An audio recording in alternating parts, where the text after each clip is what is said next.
My liewe vriende en maats, Psalm 149 dui op lofprysing wat elke kind van God kan en moet doen. Sing, juig en loof hom. Wanneer ons die Here so loof en prys, is die woord van God 'n tweesnydende swaard in ons hande.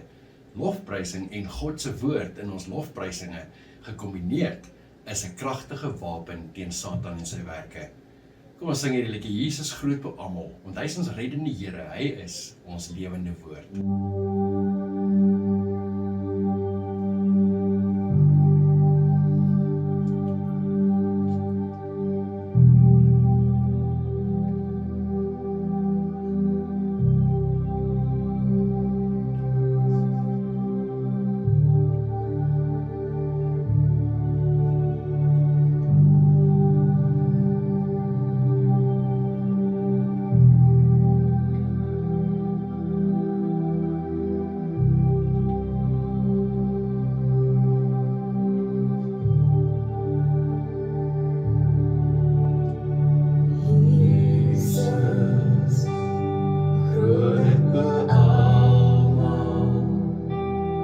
Sterke verlosser,